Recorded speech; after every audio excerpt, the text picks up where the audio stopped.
He walked in handcuffs to the edge of a backyard fence, on a June afternoon so hot it shimmered off the pavement. Cameras were already rolling. Family members were already standing in the crowd, some of them for the second summer in a row, because by this point, they'd been waiting 19 months for someone, anyone, to tell them where Sherri Jackson was. And now the man who knew the answer was standing at that fence, about to give it to them.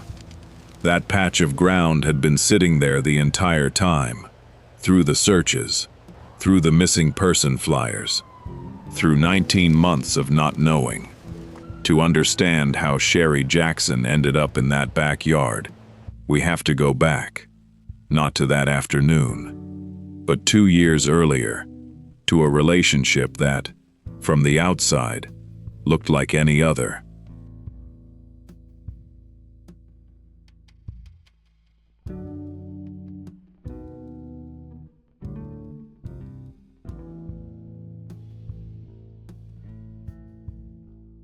This is Greensboro, North Carolina, fall of 2006. Sherri Jackson was 27. She worked as a family and healthcare coordinator, the kind of job where people called her when things were falling apart, and she was the one who helped put them back together.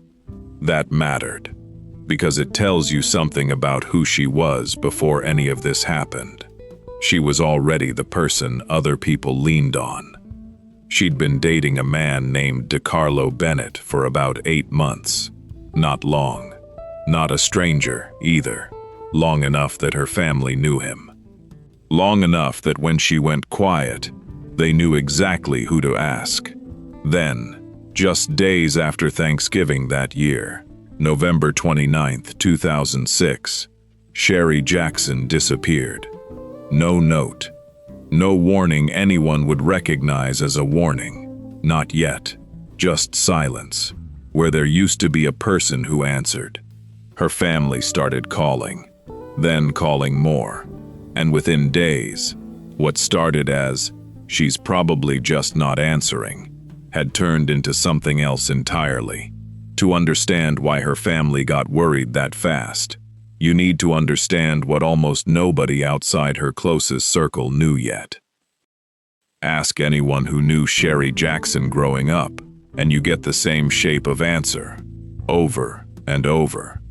She was an honor student, a cheerleader, the kind of person voted homecoming queen, not because she asked for the spotlight, but because people simply gravitated toward her. That detail matters more than it sounds like it should. It tells you Sherri Jackson spent her whole life being chosen. By classmates, by friends, by the people around her who wanted her close. By 2006, that same quality had turned into a career. She coordinated care for families who needed help navigating some of the hardest moments of their lives. Her mother, Clara, would later describe her as someone who was wonderful from the inside out, someone who genuinely loved doing things for other people. Her sister, Shantice, was close with her too. Close enough that what happened to Sherri would leave a shadow, her sister said, never fully lifts. Not when she's asleep, not when she's awake. By all outward appearances, Sherri's life in the fall of 2006 looked like it was moving forward. A steady job, a family that adored her, a relationship, 8 months in, that looked, to almost everyone around her, like any other relationship. Almost everyone. Because underneath that ordinary-looking relationship, something had already happened that Sherri's family wouldn't fully learn about until much later. Here's what almost no one outside Sherri's closest circle knew in the fall of 2006. This wasn't the first time DeCarlo Bennett had put his hands on her. Weeks before she disappeared, Bennett had already been charged with domestic violence for choking her.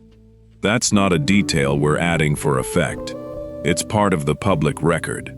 A charge had been filed. A court date had already been set. So the picture starts to shift. From the outside, co-workers, casual friends, people who saw them out together, this still looked like an ordinary relationship 8 months in. But inside it, there was already a documented history of violence and a legal process already underway because of it. And by that point, according to people close to her, Sherri wasn't trying to fix the relationship anymore.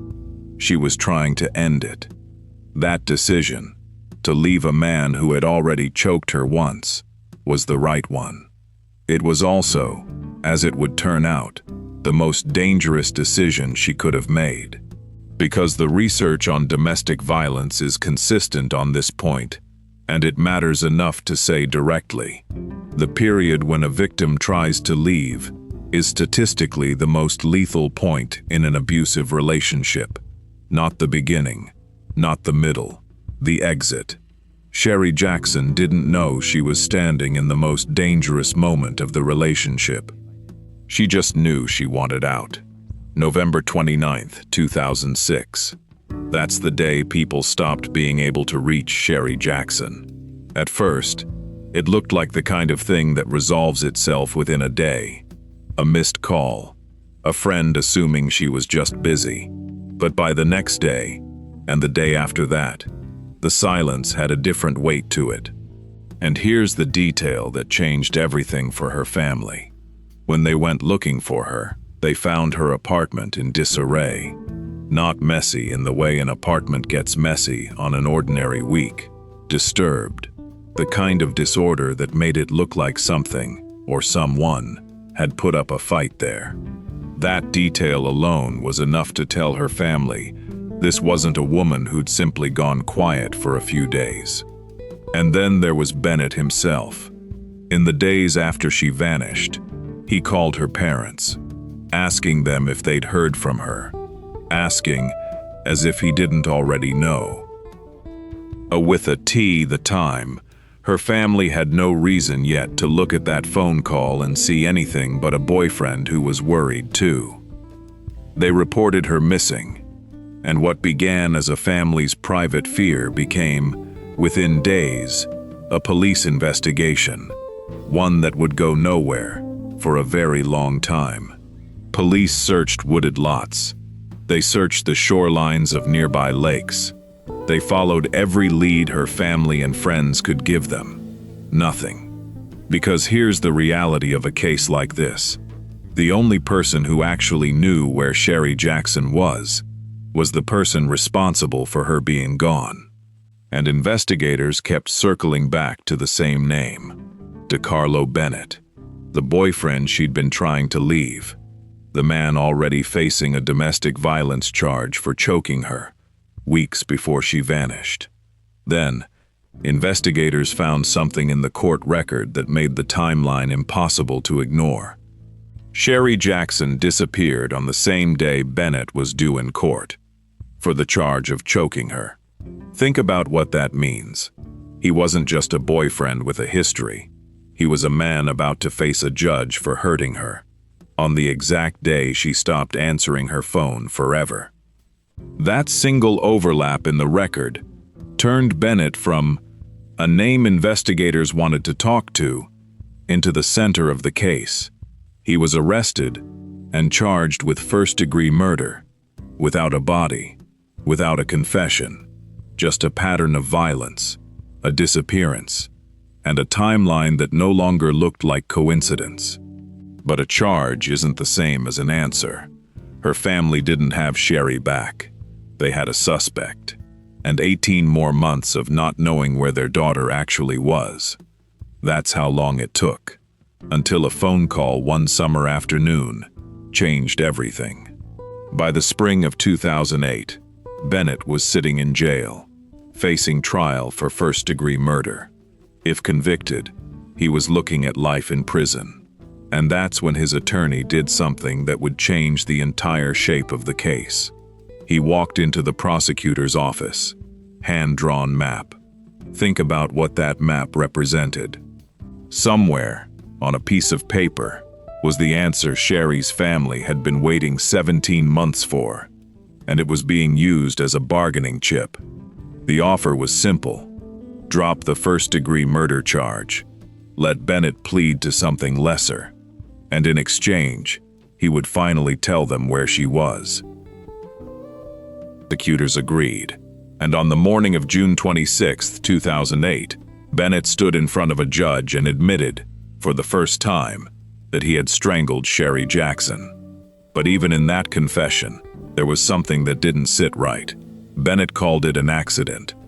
An accident is not usually followed by digging a grave 4 feet deep in your mother's backyard and staying silent about it for a year and a half. There was one more piece of the story that didn't hold up.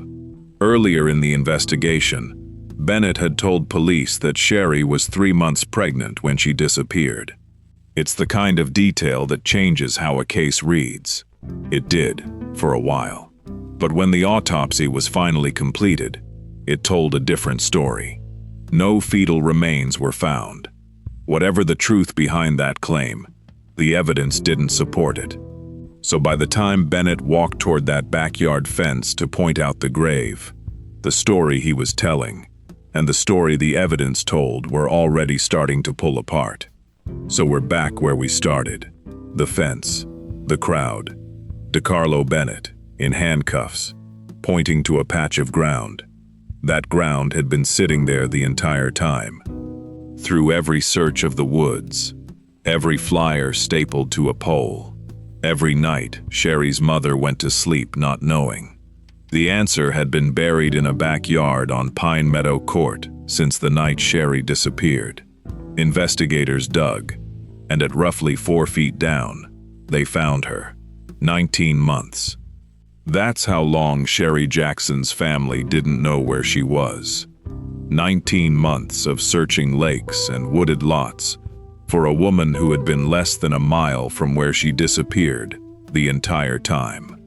The autopsy that followed confirmed what Bennett had already admitted in that courtroom. Sherri Jackson had been strangled. And it confirmed something else, too. There were no fetal remains. Whatever claim had been made about a pregnancy, the physical evidence didn't support it. Sherri's mother, Clara, was there that day, watching a man admit to killing her daughter in exchange for 13 years, a fraction of the life sentence he'd been facing just months earlier. For a family that had waited 19 months for an answer, that number, 13 years, was its own kind of gut punch. Justice, but not the full weight of it. Bennett pleaded guilty to second-degree murder. The case that had gone unsolved for a year and a half was, technically, closed. At sentencing, prosecutors laid out exactly how close this had come to being something far worse than it already was. Bennett had faced up to 16 years, and a maximum of life in prison had the original first-degree murder charge held. Instead, under the plea deal, he received a minimum of 13 years. That number sat heavy in the courtroom. Sherri's sister, Shane Cease, described it a different way. She said the loss was like a shadow that never goes away. Not when she's asleep, not when she's awake. 13 years is a strange amount of time to sit with. It's long enough that a person can serve an entire sentence for taking someone's life and still walk back out into the world. On January 23, 2021, DeCarlo Bennett was released from prison, having served his full sentence. For Sherri's family, that release didn't feel like closure. It felt like a second confrontation with everything they'd already survived once. Clara Jackson said she thinks about her daughter every day, that she still talks to her, that some days she smiles, and some days she cries. Bennett walked out of prison a free man.